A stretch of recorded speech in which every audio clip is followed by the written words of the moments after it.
ఏపీలో వాలంటీర్లు లేని లోటు స్పష్టంగా కనిపిస్తోంది. వాలంటీర్ల సేవలు లేక రాష్ట్రంలో వరద బాధితులు అష్టకష్టాలు పడుతున్నారు.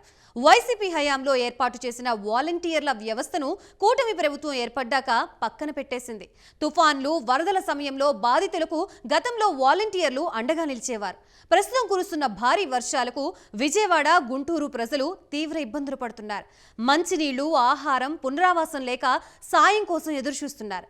వాలంటీర్లు ఉన్నప్పుడు తమకి సమస్యలు లేవని బాధితులు గుర్తు చేసుకుంటున్నారు. దీంతో కూటమి ప్రభుత్వం కీలక నిర్ణయం తీసుకుంది. మళ్లీ వాలంటీర్ల సేవలు వినియోగించుకోవాలని డిసైడ్ అయింది. తక్షణమే విధుల్లో చేరాలంటూ ఆదేశాలు జారీ చేసింది. దీంతో వాలంటీర్లలో హర్షం వ్యక్తమవుతోంది.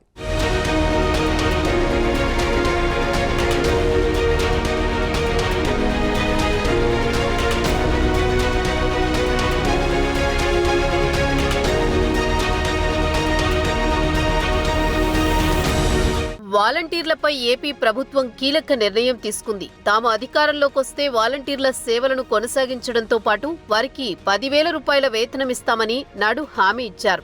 అధికారంలోకి వచ్చిన తర్వాత వారి కొనసాగింపుపైన ఎలాంటి నిర్ణయం తీసుకోలేదు. వేతనాలు కూడా పెండింగ్లో ఉన్నాయి. ఇప్పుడు వరదల సమయంలో వాలంటీర్ల వినియోగంపై చర్చ మొదలైంది. ఈ సమయంలో ప్రభుత్వం కీలక నిర్ణయం తీసుకుంది. తమ ఉద్యోగాల కొనసాగింపుపై డైలమాలో ఉన్న వాలంటీర్లకు సానుకూల సంకేతాలు అందుతున్నాయి. 3 నెలలుగా జీతాలు లేకుండా తమ సంబంధిత సచివాలయాలకు వెళ్లి సంతకాలకు మాత్రమే వాలంటీర్లు పరిమితమవుతున్నారు. ఇప్పుడు వరదల సమయంలో వాలంటీర్లు ఉంటే మరింత సమర్థవంతంగా ఇంటికే అన్ని రకాల సేవలు అందేవనే అభిప్రాయం వ్యక్తమవుతోంది. దీంతో ప్రభుత్వం వీరి విషయంలో పునరాలోచన చేసింది. వరద ప్రభావిత ప్రాంతాల్లో విధులకు హాజరవ్వాలని ప్రభుత్వం వాలంటీర్లను ఆదేశించింది.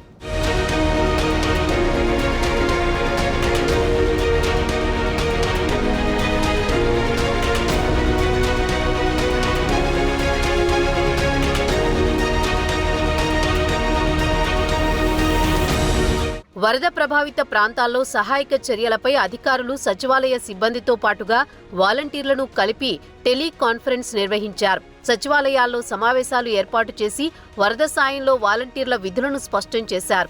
దీంతో వాలంటీర్లు ప్రతి ఇంటికి వెళ్లి ప్రభుత్వం ఏర్పాటు చేసిన ఆహారం, పాలు, మందులను అందించారు. కూటమి ప్రభుత్వం ఏర్పాటు కాగానే వారి నుంచి స్వాధీనం చేసుకున్న ఫోన్లను తిరిగి అప్పగించారు. అయితే సాంకేతిక కారణాలతో ఆ ఫోన్లు పనిచేయడం లేదు. వరద ప్రభావిత ప్రాంతాల్లో అందరి సేవలు వినియోగించుకుంటామని ప్రభుత్వం ఇప్పటికే స్పష్టం చేసింది. ప్రస్తుతం విజయవాడ వరకు మాత్రమే వాలంటీర్లు విధుల్లో చేరారు. రాష్ట్ర వ్యాప్తంగా 2,60,000 మంది వాలంటీర్లు ఉన్నారు. తామంతా ప్రభుత్వ నిర్ణయం కోసం వేచి చూస్తున్నామని, విధుల్లో చేరేందుకు సిద్ధమని వాలంటీర్ల సంఘ నేతలు చెబుతున్నారు. అయితే ఇప్పుడు వాలంటీర్ల కొనసాగింపుపై ప్రభుత్వం సానుకూలంగా స్పందిస్తుందని ఆశాభావంతో ఉన్నారు. వచ్చే వారం వాలంటీర్ల కొనసాగింపు విధులపైన ప్రభుత్వం కీలక నిర్ణయం తీసుకునే అవకాశం ఉంది.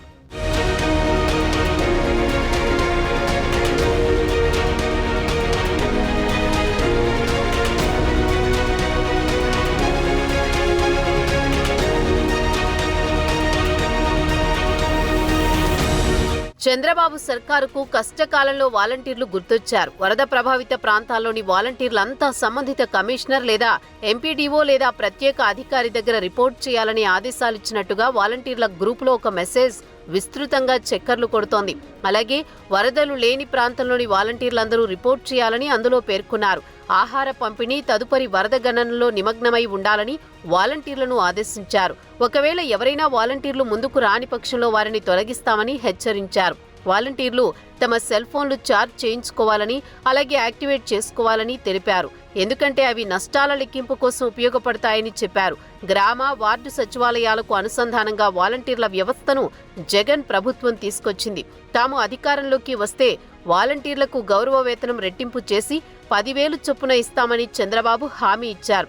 అయితే కూటమి అధికారంలోకి వచ్చిన తర్వాత వాలంటీర్లను పట్టించుకోలేదు. అసలు వాళ్లను కొనసాగించే ఉద్దేశమే ఈ ప్రభుత్వానికి లేనట్టు తెలిపోయింది. తమకు హామీ ఇచ్చి ఇప్పుడు విస్మరించారని వాలంటీర్లు విమర్శిస్తున్నారు. ఇప్పుడు వరద సమయంలో మళ్లీ వాళ్లను రావాలని కోరడం విమర్శలకు దారి తీస్తోంది.